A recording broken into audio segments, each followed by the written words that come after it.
I'm Denis Brunelle. I'm the rector here at St. Luke's Episcopal Church in East Hampton.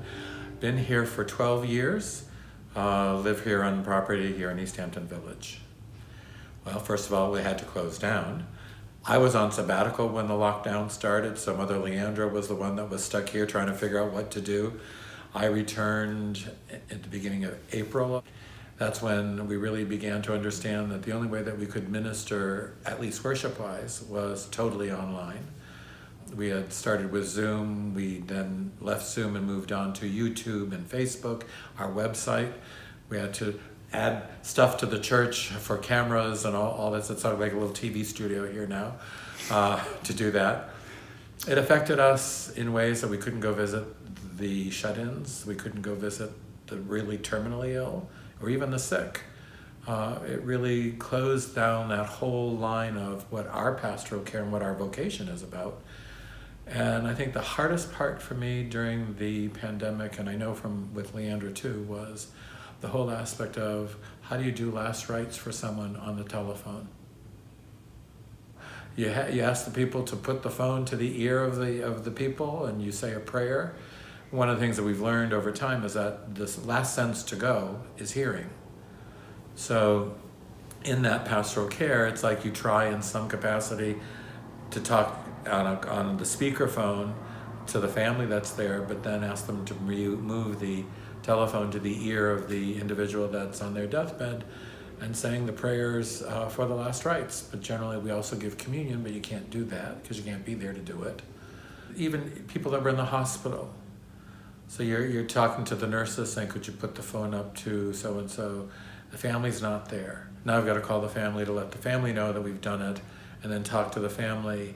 It just was so many other types of steps, and it called for a different type of sensitivity because of I can't be with the family can't be with the one that's dying, I can't be with the one that's dying. So you try in some way to work out how that's possible and hope that that's going to be enough.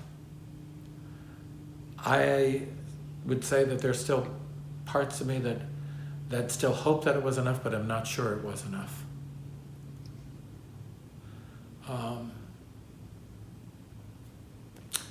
Because that's what we're called to do. And I think that's the tough part. There were tears of happiness, relief.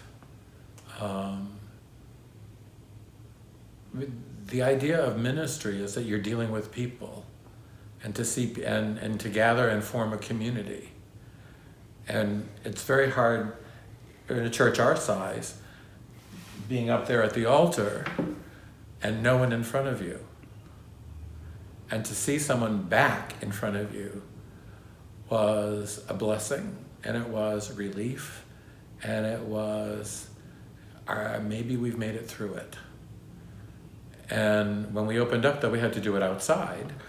So we had to figure out how to run cameras outside, and which in itself was rather a fun thing, actually, because we're on the front lawn, and it was fun to watch people drive by slowly and taking the pictures with their cameras.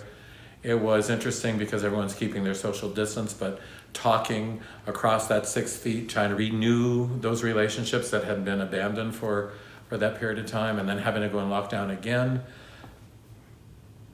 I remember one time, which kind of made me laugh, was we were right near the end of the service and I was blessing, and this one bicycle and in the full gear was riding by, and I said, and blessing God, Father, Son, and Holy Spirit, and he went like this and kept riding on through, and I said, well, there's witness there. Okay.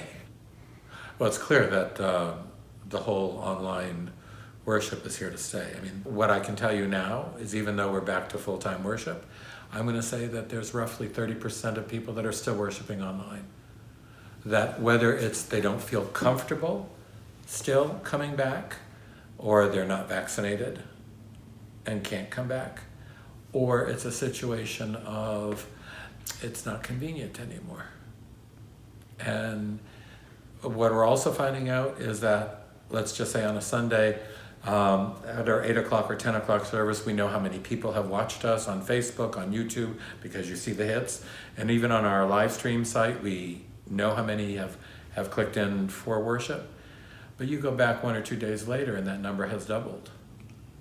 We only did one service, which we taped for Christmas Eve. So we had wonderful music, we had sparse congregation because it was only those who were participating.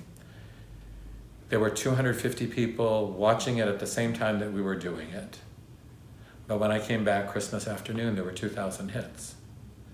Now the question becomes is how do you involve those who only will participate online with the physical community that we have here? Don't have an answer to it, so don't ask. Because that's still something we're trying to figure out. Healing. Interesting word, healing. The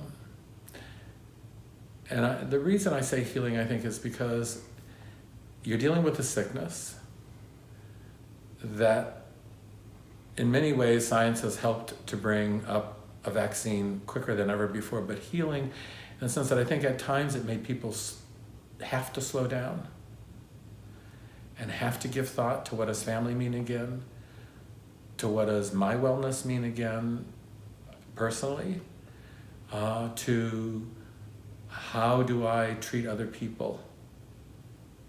So I think that as negative as it could have been, that what we're called to do as ministers is to find out where's the blessing in the curse.